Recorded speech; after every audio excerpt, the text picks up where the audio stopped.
Sounds good. Sounds good. So as we start every day, I guess I should say, this is the Shade's Tale. It is an Ironclaw second edition actual play show, and we're joined here by an intrepid group of adventurers, and we're going to go around and introduce them now. And we'll start with Harmon. Why don't you take it away, Griff? All right, everybody. Hey, Theta over here is playing Harmon the Polier, a donkey soldier. His personality is relentless, and his motto is victory or death. He has the goals to return Arthur to Fair Marouge unharmed and to win the tournament. Following up is me. Hey, everybody. I'm playing the anonymous Armadillo Almoner, who's the group's doctor. He has a phlegmatic personality, and his motto is first do no harm and second get paid. And we also have Rafferty with us. Hello, world. Yes, I'm Norman Rafferty. I'm playing Anushka, the Microbat Messenger. My motto is know no fear, serve with joy. And I guess we're also returning. Yeah, return Arthur to Fairbush. We have another one on top of that? We do. Oh. We are... win the tournament. Yeah. If one of you guys can win the tournament, then that will be another goal completed. Win the tournament. I didn't realize that was a goal. It was literally as soon as everyone realized there was a tournament and they could enter it. Well, so I guess I gotta go bet on Harmon then. Okay, now I would like to sell back some of my gifts, because you can sell back gifts that you get 5 experience points. I like to sell back Insider with the Dubois Trading Company and Insider with the Blue Dragon, as I barely met these people. Fair enough. Okay. 10 experience points. I too have done similarly. I would then like to spend those 10 experience points on Melee Finesse. Hey, okay. Which is the ability to substitute your speed for your body when making melee attacks. I'm actually surprised you didn't get that sooner. I've been shooting people. Yeah. True. And running it's away. I did with my fencer early on just to start out his build. So hey, now you're getting there. I've been shooning people, and then later I was biting people. And then later, biting people. So it hasn't been coming up. Right. Similarly, I have also sold off those gifts. I have plenty of experience, and I have decided to go ahead and grab Fulgration, because if I'm going to break my vow of non-violence, I may as well do it with a big bang, you know? Non-violence with a vengeance. Yes. Fulguration being unique, and that's a spell you can't hold in your hand because it sets your hands on fire. Ooh, okay. I like that. So you're going to be tossing fireballs? Is the holy lightning, and you can't actually hold it in your hand. You have to have a wand, rod, or calendar sword. But you can hold a fireball in your hand, but not Fulgration. So fireballs are fake fire. I got the real fire now. There you go. Yes, and you should be reminding Elementalists, because Elementalists are all fake. Elementalists are fake, and we all know that. Elementalism is the most basic, venal, worldly kind of magic.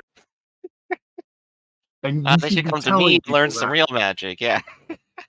Interestingly enough, this also means I have 3 journeyman gifts now. I could probably grab a higher level thing now if I wanted to. Oh, yeah. So that'll be interesting in the future if it comes up, and let's see what I do with it. Harmon, did you buy anything interesting lately? Nope. Harmon, just hold on to a whole bunch of stuff then. Harmon's good. Harmon's already ready to win the tournament, so... Harmon's already won, you see. The battle of the mind comes before the battle of the fist. And in that sense, I think Harmon is already won. But, well, okay, let's talk about this tournament, because we're going to be picking up right around the beginning of the 3rd and final day of the tournament. This is a tournament in Chalon-sur-Saudre. It is the Vademonia tournament taking place in midsummer. If it's a battle of the mind, then Harmon has lost.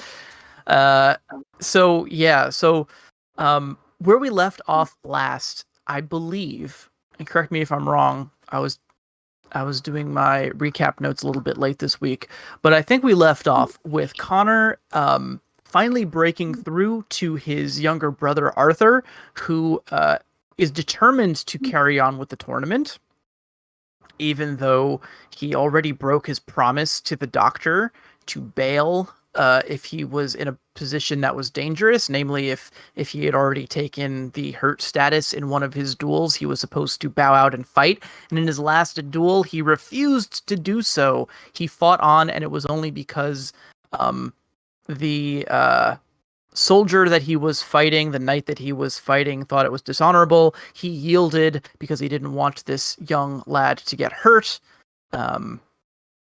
Which just angered Arthur even more. So that was a bit of a contentious point, but against all odds, Connor was able to mollify his brother.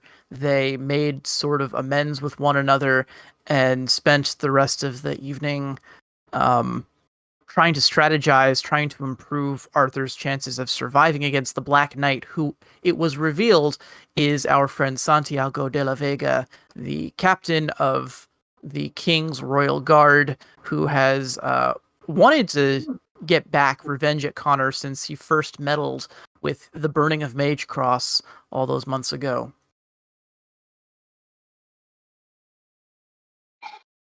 So, yeah, there's a schedule. Yes, that's true. If he's here, then his men are here as well. And it's concerning that he's here in the first place. You'll recall that the Lavour family had never been invited to this tournament before. It was a bit of a mystery why they specifically had been extended an invitation, and now the coincidences are starting to pile up, and the whole situation seems a little less cut and dry than it was originally. However, so I will start by refreshing everyone about the schedule for the day. The first duel of the day is going to be Arthur and De La Vega, the Black Knight. The winner of that duel is supposed to continue on to fight Connor. And you'll notice that Ark is not here with us today, but fingers crossed he's going to show up a little bit later. So hopefully he'll get here, but if not, we can hand wave that. And then finally, the winner of that conflict is going to square off against Harmon to determine who is the winner of the tournament. Yeah, quick. Dr. Anonymous, give me the poison so we can put it in De La Vega's food. Well, you see, first of all, it was never poison to begin with. I mean, it does have a negative effect, but it never does the thing people think poisons do, you see. Well, you must the have second part is they don't have it anymore. I mean, you're a doctor. Yes, this is true. I am. Are you? I'm not going to fashion a new poison if that's what you mean. I'm not. You want me to kill someone? Variety of like poisons and toxins and ways to end people's lives and suffering. I mean, usually I do that by curing them, not the opposite. Well, I can't. Might I suggest maybe a different tact? Yeah, see, the problem is I have the impulse that I really want to berate you, but Anushka wouldn't do that. It's too nice. I'll just have to see with rage. We must find some way. De La Vega makes my heart burn, but well, we can discuss your romantic interests later. But I think first of all, what? Well, you said it makes your heart burn, but anyway, maybe that's acid reflux. Anyway, yeah, medically. More importantly, by the way, throwing your hands like this looks awesome when you're a bat. More importantly, he was already doing business in the Enclume, in the city of Enclume, hey, and we bypassed him then. And I believe your group said that you interacted with him before, and he did some terrible things to a village, or tried to. Yeah. Yes, he did very terrible things. Would it? You stay here. I'm going to go form a peasant revolution. Wait. No, that might get a lot of people hurt, and I don't like that. But, well, might I say that maybe he isn't just here for a social visit. Maybe he's here for some purpose. Perhaps we should look around? To show off how great he is in front of a bunch of nobles? I mean, isn't that the entire point behind all the stupid pageantry? Well, he did it under a mask, so part of the point is no one would know. Well, if he's under a mask, he said he was we know him to be De La Vega. or at least he purports to be Della Vega. I suppose it could be a champion. Well, so actually, did he take it off last time, or he did? Well, he didn't he willingly do so in his last he got fight, as knocked he off. was There we go. kicking a man on the ground. His helmet got knocked free, exposing him. So Right, it was not his intention to be known necessarily. Was on the ground. What? Where is he now? Stealing candy from children? probably, yeah. Hey, listen, if you're gonna go evil, you go all the way. There's no reason to be subtle about it. Why go halfway? Why go halfway? Right. So, still, my implication here is that he must have some purpose here other than merely his own personal vanity, right? Surely. I mean, he wouldn't just waste his time joining a tournament for his own aggrandizement. Well, what do you think? Could you imagine someone who would just join to prove himself? Well, what do you think he would be doing while he's here? And also, is it really any of our business? It is if he's planning to kill Arthur. Where is Arthur anyway? I think he might still be drunk in his tent. You know, I'm gonna go check in on Arthur, since I really have nothing better to do. Let's check in on Arthur. Okay. If you guys return to Arthur's tent, and I'll remind you, the last time you were here, he was surrounded by girls who were all very drunk. Well, if it's morning or even in the middle of the night, you're gonna find that he and Connor are alone in the tent, that they are not drinking, and that they both have very serious expressions on their faces. They're speaking in hushed tones to one another. And when you arrive, this will sort of break them out of their serious confrontation. Arthur will try to affect a demeanor of sort of aloofness, and say, I believe I owe you an apology, good doctor. And Connor will give like a supportive nod. You seem to have recovered all right. And I believe I know what it's for, and I forgive you, of course.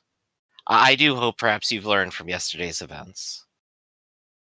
I have, and I shall not be bested again. I realize that I have a bit of a temper, but I intend to keep it under control, especially when facing this villain De La Vega my brother has told me so much about. Well, I would still be of the opinion you should leave immediately. I would not want you to face De La Vega and become injured.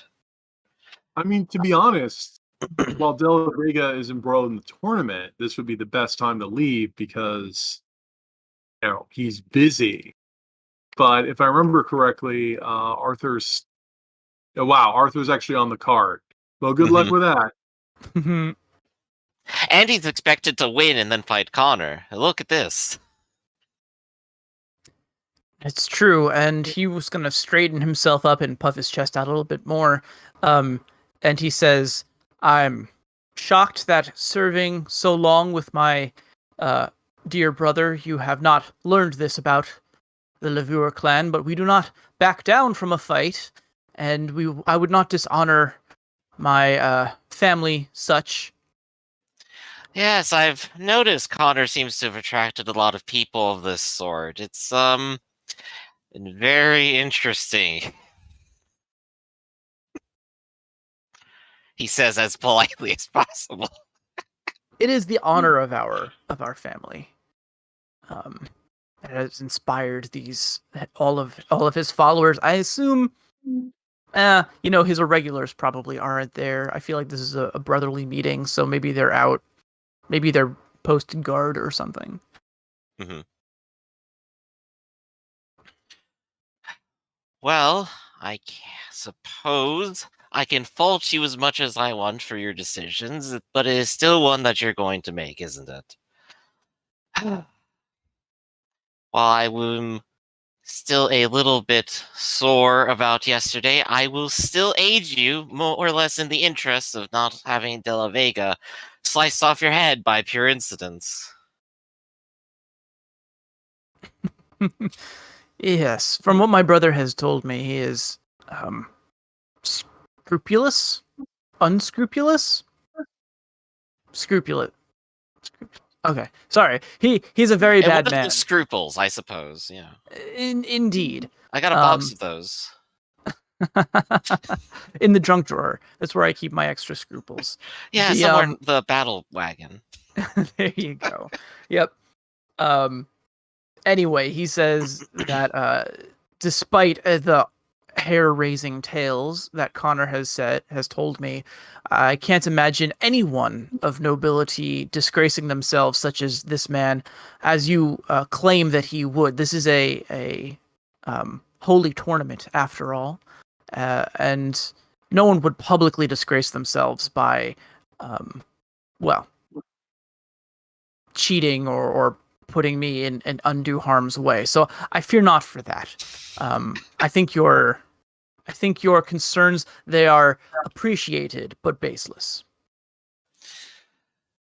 Well, hindsight will be 20/20, as some people say. But, well, still, one way or another, I do wish you the best of luck. And may the light of Salamera shine upon you too. I suppose that part's important too. Hey, with luck and religion on your side, how can you lose? Exactly. Don't the other contestants have religion on their side? I never thought of that. Well, I will be back in order to perform what I need to before you head out there. But I think all the same faith. How can the same religion bolster both sides at the same time? Anushka's having a breakdown in the corner. Well, you see, that's the trick. It doesn't because everybody's in the wrong. And then we get to yell at them afterwards for how stupid they were. It's great business. That tracks with what I know about religion. Thank you. They just didn't believe enough. It's all a matter of degree of belief, so. Well, Sir Connor, I think you have things over here more or less under control for now. I think Anushka and I were going to take a tour around the fairgrounds or something to that effect. So we will.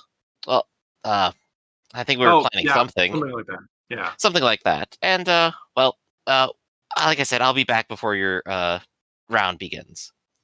Come along, Anushka. And on the way out, Anushka, I'll just look at you and go, "Oh, he's so dead."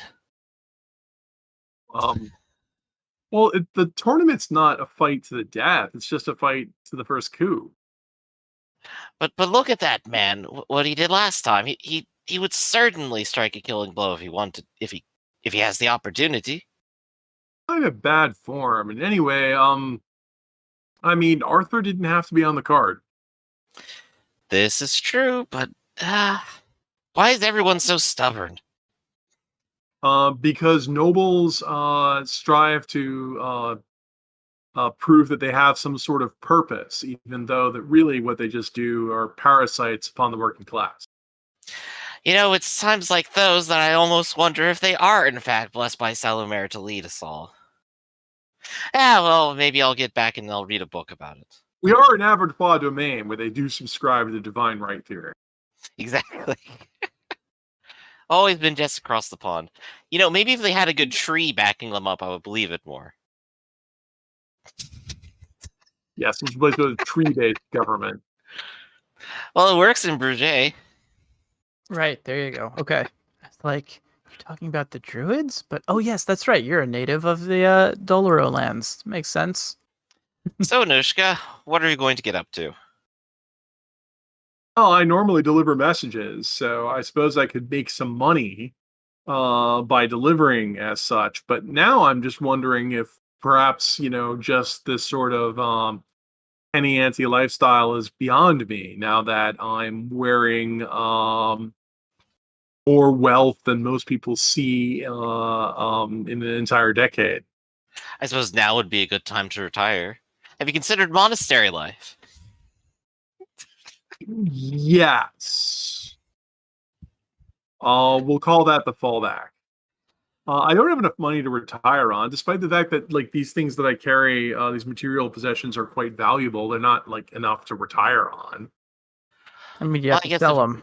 Well, I guess if nothing less, you've more or less been a part of a mercenary band for some months now. Yeah, and even if I sold them, parts. it's just like at most a 20 or 30 dinar score. I mean, that's not enough to retire on. That's enough for a month. Well, maybe if you only subsisted on hard gruel, but that's not fun. That's not living. No, I'm wondering if I'm becoming something else. It keeps me up at night. I have difficulty remembering Gaston's face, and that bothers me. Well, I guess since then you have been surrounded by perhaps some of the strongest swordsmen I've ever seen, and I think even I've picked up a thing or two from them. Yeah.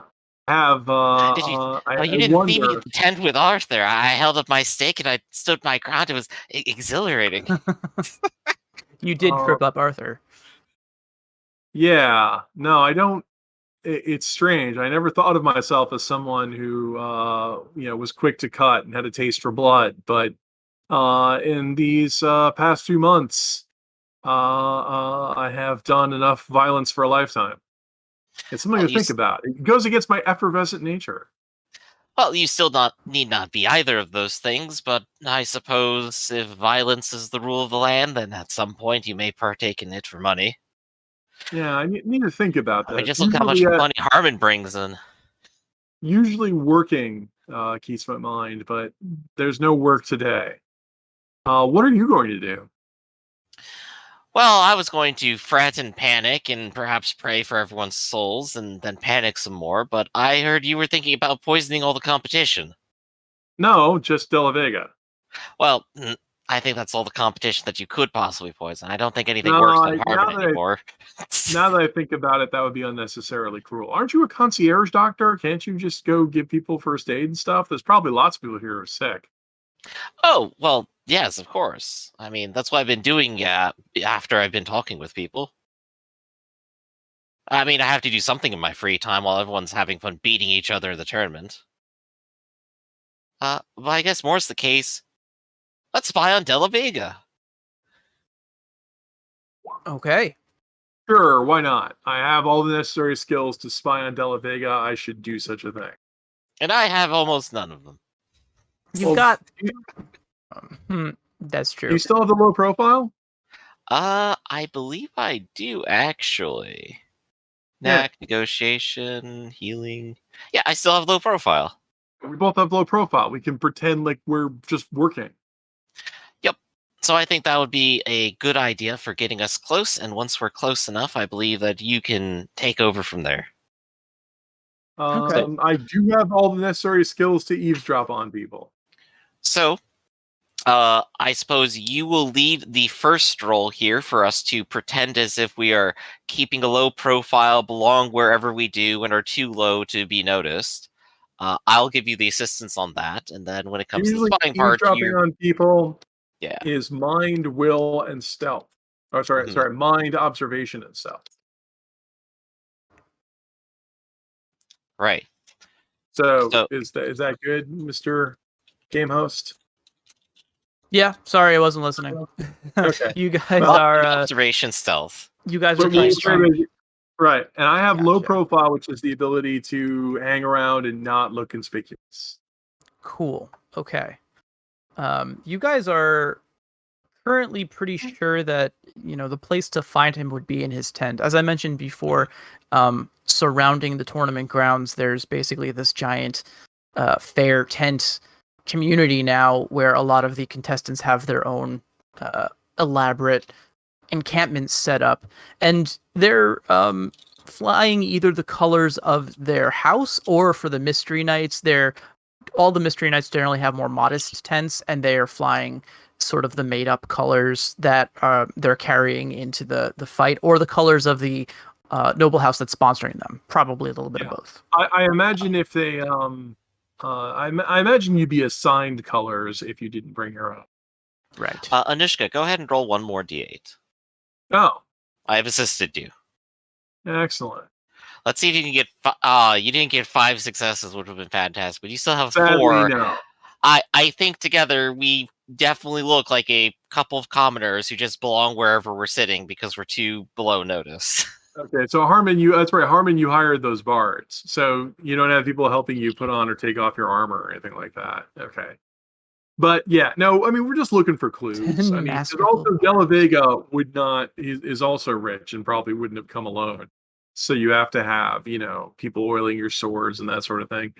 We're just looking to dig up dirt in De La Vega. Once again, I don't, I suspect De La Vega was doing things not necessarily with was committing enormities and claiming he was endorsed by Triskellion, but it could be the opposite. It could be Triskellion's just being a bunch of jerks, and the new ruler's a jerk, and De La Vega just happened to like volunteer for jerk duty. It could be. Well, so you guys insinuate yourselves into sort of the day-to-day crew that are busying themselves around the Black Knight's tent. And these are tents, so they're not exactly soundproof, and you're able to catch snippets of conversation here or there as you mill about, sort of making yourselves look busy. Sorry, I just want to catch up on what the chat is saying. Yeah. Harmon just guarding his territory. Nice, Harmon evolving to a predatory creature. Yep. Surrounded by entertaining bards who are juggling. It's like, hey, this is the fun tent, and inside Harmon's just there, just notice the his mule's blade. face is forward. That means he's a predator. There you go. Code movie, yeah. You've got a throne that's just made of antlers in your tent. Harmon, what is good in life? And Harmon just goes, oh. I don't know.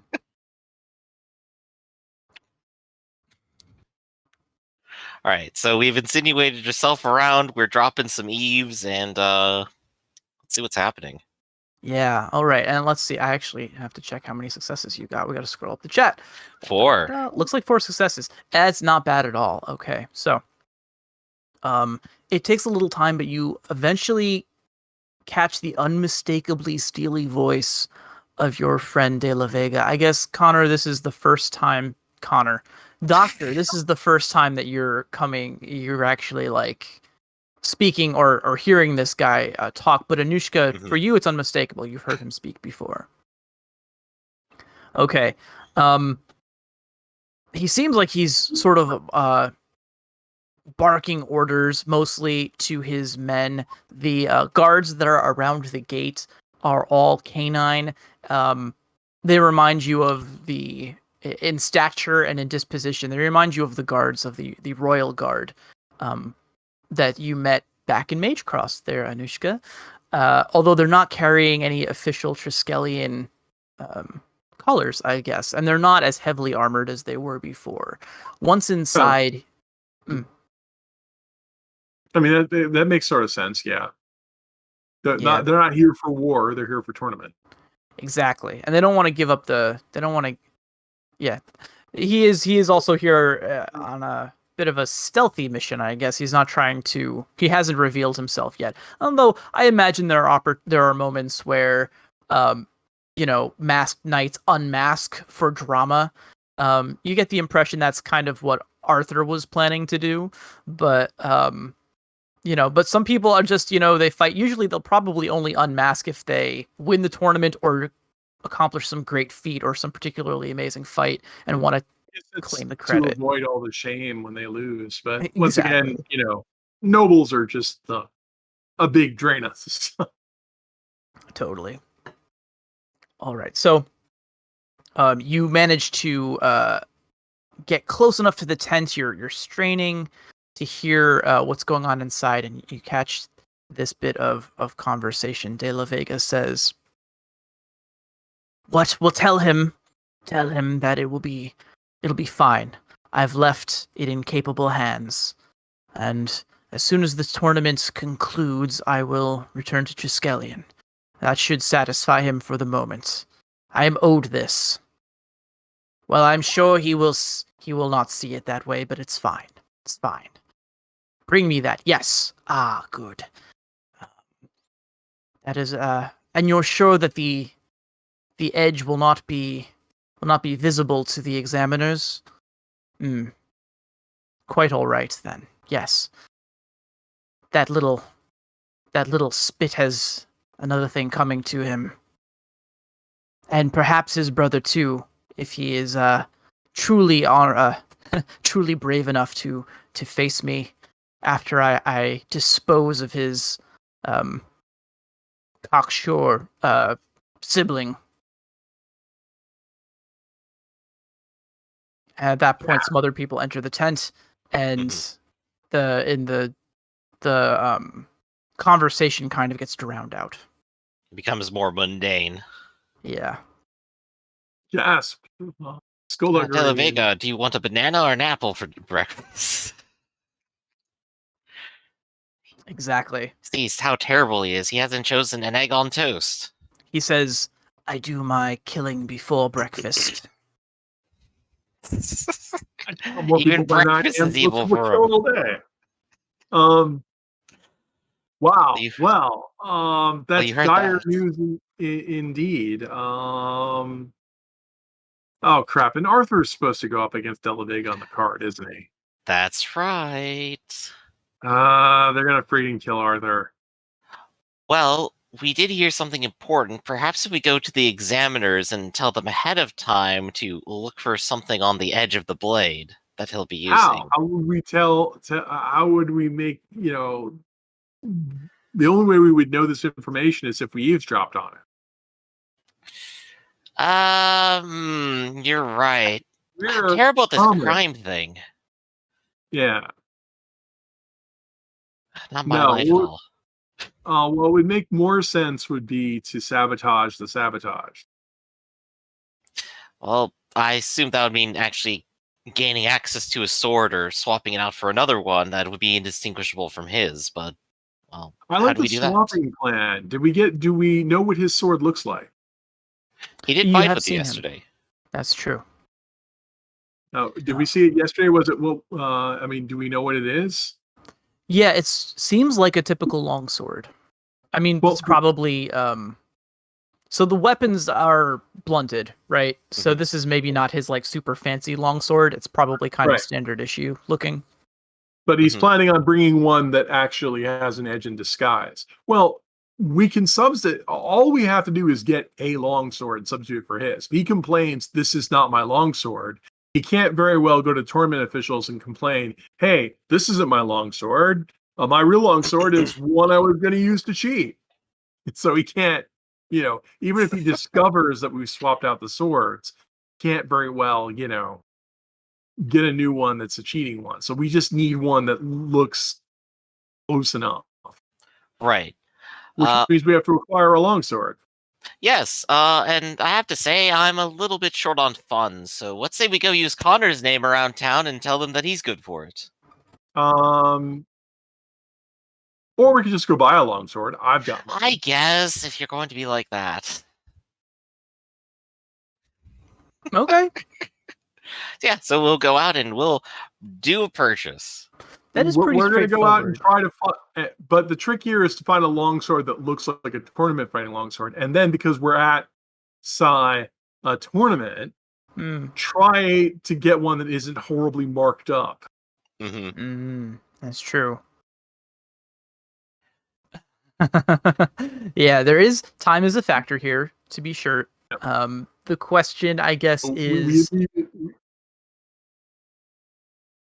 Well, for me, this is a question for the group, which is, you guys want to find a longsword, and then will you blunt it yourselves, or do they sell blunted longswords? I have a better plan. Let's go hassle Connor's entourage. Someone in Connor's entourage has to have a long. Oh, yeah, that's a fair point. That's true. So yeah, we'll just swipe one off of them. Well, we'll pay for it. You'll pay for it. Well, seriously, seriously, because they probably wouldn't give it up for free. Does anyone in Connor's entourage? Where are Connor's entourage these days? Oh, I'm sure they're just hanging out at Connor's tent, because Connor has a tent as well. But who are they? What are they made up of again? Because Harmon's guys are bards. They wouldn't have longswords.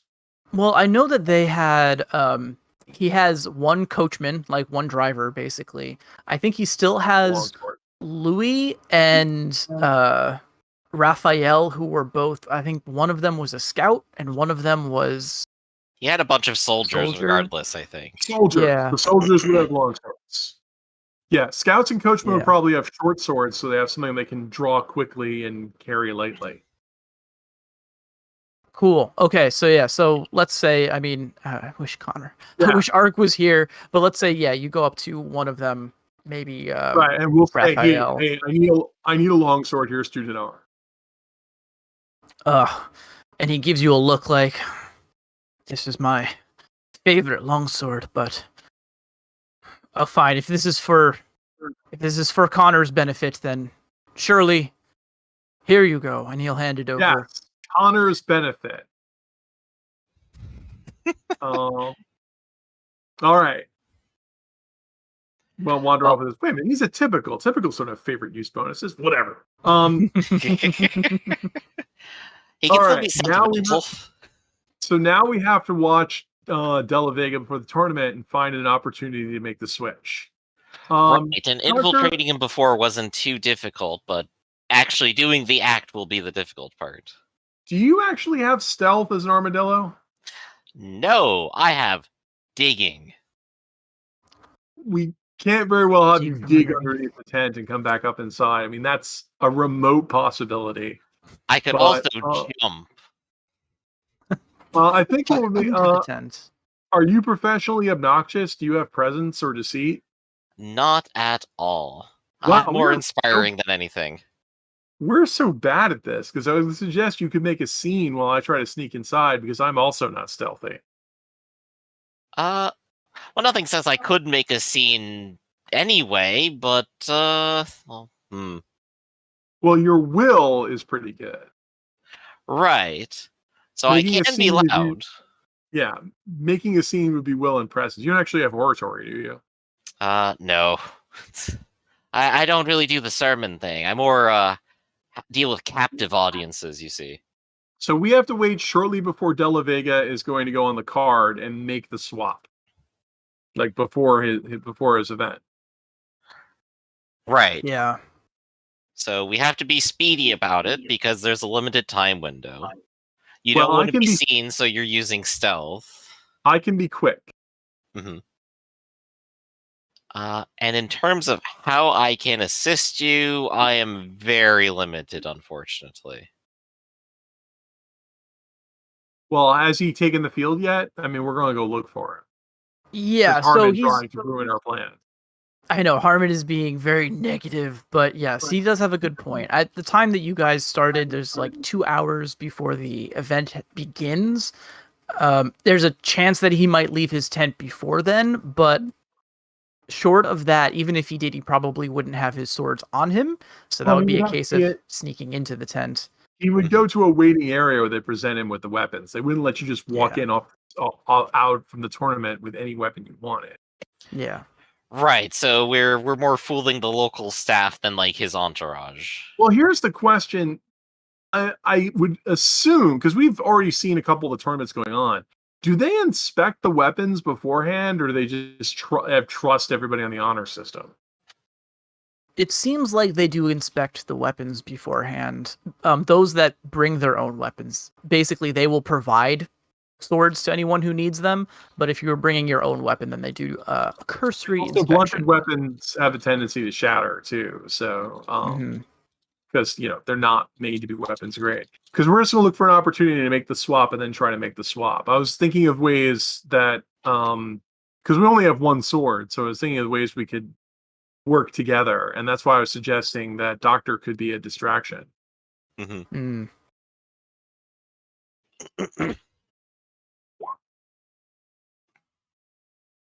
So that's the goal. Is to find an opportunity. I could gain some presence right now, literally, to go out and start talking to people.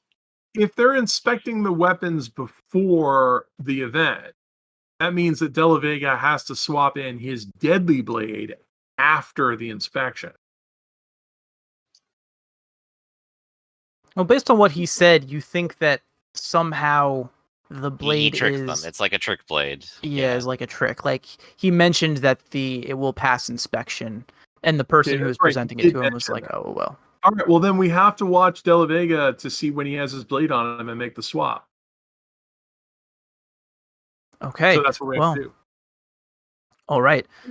Well, he's not going to leave his tent until it's time, until sort of the pre-duel setup where he goes to the staging area, gets his armor on. We get back early, so we'll stake the place out. The one thing we are good at is staking places out. Yep. Oh crap! I just thought of something. Here you go, Doctor. I'm going to have to be. Well, actually, how fast are you? Not very. Never mind. You be the distraction. I'll go ahead and try to make this. I'm the faster one. I realized I do have deceit. Ooh, there you go. Specializing in distraction. Here we go. If it is okay with you, Red, I would like to buy a single mark in presence. Hey, that's fine by me. Cashing in those points. I now have 1d4. I am going to raise a hullabaloo. Right, and I'm gonna have to sneak up on the assistant and swap the blades. Okay. And of course, as a priest of Salumer and one spreading their good word, I must be the one to inform these inspectors or whoever is handling the sword that, of course, violence is abhorred by Salumer, and now you must listen to my sermon for 10 minutes while you are doing this, and slowly roll your eyes in the opposite direction of my friend. All right, and this is taking place in the ready tent, right? Yes, I believe so. Okay, all right. So it's going to be difficult. This tent is basically for the contestants, the inspectors, the contestants, squires essentially that are helping them get set. Mm-hmm. And it's not super large. There are a couple people that come and go into these tents as well, although they try to keep them out when a mystery night is there because, again, they don't want people talking. Doctor, last session, you just purchased some stolen information like this, so probably that came from one of these people who are coming into, I don't know, refill the water jug or something like that. But that is the cover under which that you guys could insinuate yourselves into this tent using your incognito status. Right. Getting in is the easy part, and then I draw attention to myself by making, of course, all of this fuss. Yeah, he's a distraction. He's an assist bonus to it. You wouldn't throw out a priest wearing glasses, would you? All right. On that note, so let's get this presence check going. It's probably gonna be Will. Yep. So we have Will and presence right now, and the only thing I think I could possibly petition with would be, hey, what if I threw leadership on this and actually tried to legitimately change their views on violence? But that's probably reaching anyway, so I could understand if you just say no outright. Yeah, I think the best you can hope for in this situation is to be a huge nuisance to these people, especially considering that you're preaching for non-violence before a major tournament duel where everyone's having fun. I'm literally being the biggest fuddy-duddy. I'm throwing away my orcamancy right here, wherein I tell people to have fun, and now here I am being the stick in the mud. I'm betraying everything I believe in. Yeah. And kind of betrayed okay. So you said I would need to be really good at this. I have one success. I got the D4 so I wouldn't botch, which is good. I can choose to roll personality today, but that means I won't have it when someone gets terribly injured. I'll say this. Don't roll that. You're just assisting me, dude. Yeah, this is just for an assist. I'm just assisting you. That's right. I thought this was an independent roll. So you do get the D8. I am a little bit loud and obnoxious. But we didn't want you to botch on assisting me because that ruins everything. God, yeah. Exactly. There we go. So I'm loud. Yeah. I'm telling everyone to stop having fun. And while that's happening, let's see your move. I have the real trick is going to be this. Yeah, behind find the sword, find the deadly blade and swap it out with the dull blade. I only have to swap out the deadly blade. I don't have to, so I'm assuming that would be like deceit. Well, it's also stealth. I have to apologize. I would agree. It would also be stealth, which I don't have, so I don't care. Oh, okay. Then deceit we can use here in its stead. Okay. Thank you for the assist. I have 2 successes, which is enough to get past a casual sentry. Yeah. You're. I mean, they're reasonably vigilant, so is the person guarding the deadly blade an elite type, or is he just a typical armsman? These are typical armsmen. Yeah. 2 successes would probably be enough to deceive me. Okay. So, you can see that the squire to De La Vega has also been distracted by the doctor's ramblings. Doctor, you only get part of the way through your speech before some of the officials in there are like, this is the wrong place, Father, for this sort of thing. We're trying to prepare. We don't want any more holdups. It's always the right place for the light of Salumer. What are you talking about? Wait, why am I being dragged away? You have no right. Anushka, you hear that De La Vega is saying something very unkind about the doctor to his squire, and you take that opportunity to approach and make the switch of these long swords. But as you get there, you realize with horror that there are actually 3 swords present. 2 of them are long swords, and 1 of them is a short sword. So, you have a 50-50 shot at this, unless they're both tampered with. Who can say? I didn't. Well, obviously, I have a better solution to this, which is I will swap one of the long swords and I'll steal the other one. Oh, well, there you go. Okay. All right. Okay. So you're walking out with 2 swords, one of which may actually be I'm leaving one. I'm leaving one. You're leaving the one you brought in with you. The funny part was the one I brought in with me is a regular longsword. So when they do the inspection before, and once again, this is a cursory inspection to make sure the blades are, dulled so no one brings in one by accident. The one I'm leaving behind is a deadly longsword. I got it off of a soldier. That's true, and you guys did not blunt it or anything. So I'm stealing. What I'm stealing here is I'm stealing the disguised ones. But I didn't realize you might have a short sword. Well, De La Vega does not do half measures.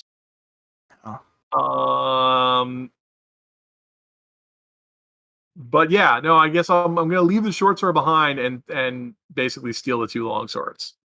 Okay. Right, and leave behind the deadly weapon. This is going to be fun.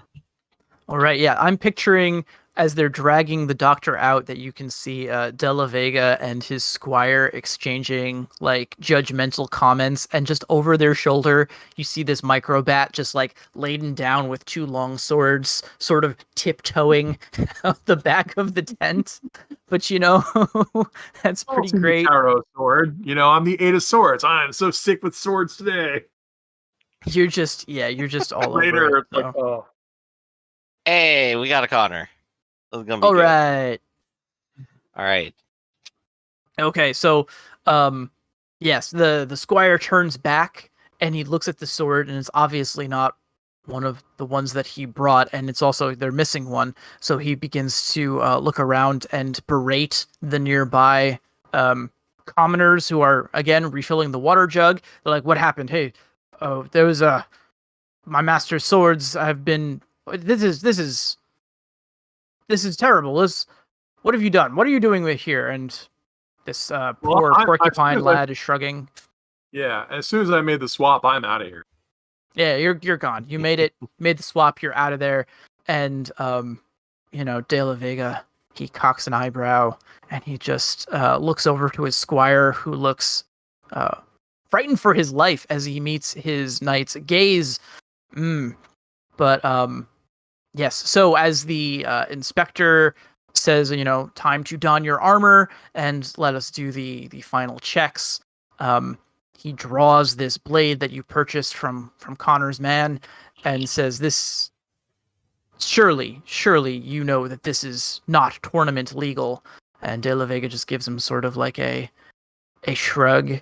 He says, this was on my man's honor to get right. And the squire just looks like he wants to dig a hole into the ground and never come out again. So they say, very well. They slam the sword back in its sheath. They said, we will provide you a suitable replacement. Snap their fingers, and they bring. And a moment later, 2 more of the tournament attendants will return with a sufficiently blunted, standardized sword, and De La Vega will strap it on with a grimace. He also has his short sword, which he straps to the other belt. It looks like he's going in 2-handed. Hey, Ark. Yo. Right. Yo, do we need a second to change up the cameras or something? They are all good. Okay. Right. And just to clarify ahead of time, I will go back to Arthur and give him the flesh ward. Congratulations. He will roll will. He will get at least 2 and 3 if he succeeds on his will roll.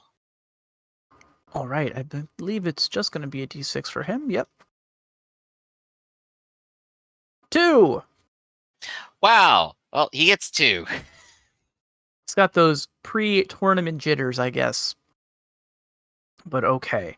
So you guys have managed to switch out De La Vega's long sword with a blunted one, and the tournament is about to begin. Connor, just to bring you up to speed, Anushka and the doctor have been playing junior detective. They snuck up to De La Vega's tent, and they heard him whispering some very bad things about how he intends to dispose of Connor's brother, and then can't wait to witness, the look on your face, basically, when he fights you next in the tournament. So it's, he was planning some stuff, but in an attempt to prevent this, they swapped out the blade, which was implied. It was implied that he was going to use some sort of a trick blade that would pass inspection, looking like a blunted sword, but that would have a cutting edge on it. But they seem to have put an end to that plan, at least with the long sword is concerned. It looks like he's going to fight with a long sword and a short sword. He's going to... he also has ambidexterity. What? And I think we're going to start with... Yeah, I think we should get this tournament going. Unless there's anything anybody wants to do before the first fight, the Red Knight versus the Black Knight. Pray with the brother. Dr. Brother. Yes. Let's all join hands and pray to Salomere that today, though it is perhaps made of foolish decisions and choices of violence and, of course, full of pride, well, I think we could all still have some fun with it. And under Salomere, is that not what life is worth living for? Connor, as you join hands with Arthur, you can feel that he is visibly shaking, but he keeps it off of his face, and he has the kind of aloof look of an aloof noble that he has practiced for so long, even though you can tell that deep down he's terrified of what's going to happen next. Just remember, brother, you will never repair any wounded honor you may think you have if you are dead. He gives you a really short nod.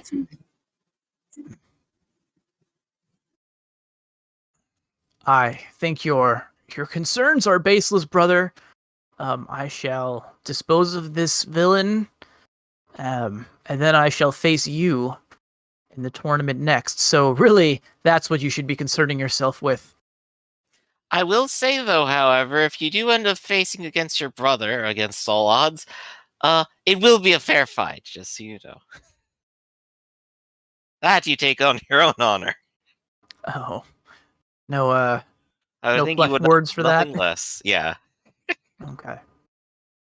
Also All right. means But he gets the 2 points right now, and I guess he goes out on the field. Yeah, he gets his helmet fastened. There's the trumpeting of horns and the intoxicating roar of the crowd as the two knights march out onto the field with their banners flying overhead. And let's do this. I was thinking this is an NPC versus NPC fight, but in the past we've had people play for the good guys and for the bad guys. I think today I'm going to be playing the bad guy, but let's play this out because I'm curious to see how it's going to go, especially now that the swords have been swapped. Connor, would you like to play your brother?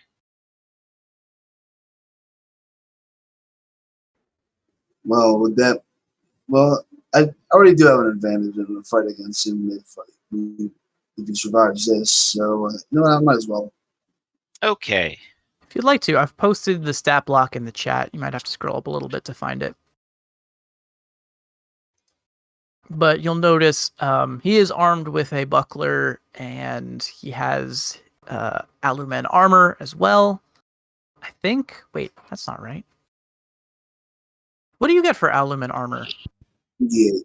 It is a D8. Okay, I thought it was more for some reason. It's just the lightness, right, that makes it easy to fight in. Oh, it's ridiculously light for its protective value. Yeah. I was gonna say, as I was doing some more research about this, that most of like the full plate armor, right? I think it's 4 stone, which basically means that it would encumber most people unless they have most a very anybody, large Not dice. Harmon. Not Harmon, right? But for most people, yeah. But then I realized, so I was gonna be like, man, Connor's been fighting in full plate this whole game. But then I realized, like, oh no, he's got the alumen armor, so that would be why. Okay. All right. So I'm not going to bother with battle maps because these are one-on-one fights. We're going to assume that we're starting at close range and that both contestants are starting with focus. And so I would like to get contested initiative roll. This is not how initiative typically works for Ironclaw, but just for the sake of who gets to take the first action, I want to use it in that sense. So Connor, if you're going to roll for Arthur, you can do 2d6 initiative, and I will pull up my De La Vega stat block. And he's rolling 2d8. Wow, starting strong. He just botched his attempt to be readied. Wow. Yeah. De La Vega's not paying attention. I'm going to say that this is because of the setting and everything. Everyone already has their weapons drawn and out, but I think, Arthur is going to get the first move regardless of what he rolls. Don't you end up reeling? Is that correct? I mean, if we're doing this as normal, I guess we can do that. If we're doing this as normal initiative rules, then certainly you would be reeling. So we'll do that. He's going to start with reeling. In fact, I'm going to pull some tokens out on the board. Maybe we should do this just so that we have something that we can use to track our oh, look at all this. Yeah, look at the zombie horde. Audio zombie horde. Look at these. I swear we had a fairground. Was that a different game I'm remembering a map from now? I swear I've seen one in like recent days and now I've completely forgotten. It's possible.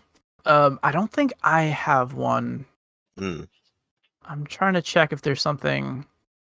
Yeah, I don't have one prepared, so I'm just going to use a blank background. I'll use the magic of imagination here. There you go. Let's freehand. Here we go. All right, this is the tournament ground. Here's like the VIP box. And then here's like some people watching on the sides. Beautiful. And then here's Harmon's tent down here. There we go. It's perfect. Harmon's tent should be larger, don't you think? Oh yeah, you're right. Hold up. That'll be Connor's tent, and then Harmon's tent is gonna be this one. I'm gonna give him some sparkles. Sparkles. See, it's so sparkly. So good. There we go. It's beautiful. Perfect. You missed the jugglers. There's jugglers there too. Well, Come you know, on, man.